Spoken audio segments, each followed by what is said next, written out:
Students all across the country are heading back to class this week, but some children won't be joining them, and that's because they're part of an unstructured approach to learning known as unschooling. But does that get them ready for the future? Let's debate this with Pat Farenga. He's the president of Holt Associates and an unschooling parent, and Webb Egerton, clinical psychologist. Thanks for being here, guys. Let me start with you, Patrick. How is what you do, 3 daughters, and unschooling different than homeschooling?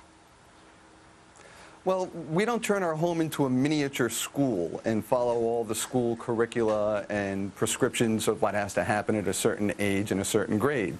Instead, we build up on our child's interests and passions and work with those, finding materials and resources and teachers that will help develop those aspects of the personality. And it makes perfect sense, Pat, that you develop your children's interests and you follow those. But what if your child isn't interested in, say, history? Then how do they ever get that knowledge? First of all, U.S. history is not a subject that is owned by the schools. U.S. history is a fact of life. It's out there. You can't avoid it. Walk around the streets of Boston, you're going to encounter U.S. history.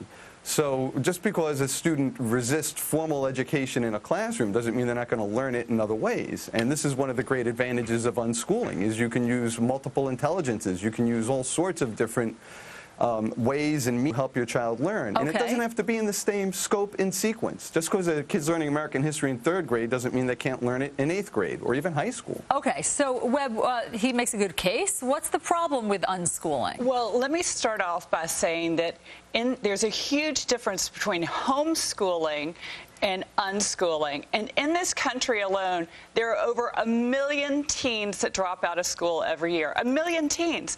And those teens drop out because they're undereducated and unschooled. That thing that we've learned during a day, whether we think we're learning or not, goes into our psyche, and we reprocess what we learn at night while we sleep. Our brain is awake at night and during our waking hours, so you may not draw on something you learned that day in school until much later in life. Meaning it's in there, it's in the data bank. It's in your psyche already. Yeah, but go ahead, Patrick. And the same is absolutely true for the things that you learn informally. And I really like to make a distinction between dropouts and unschooled children.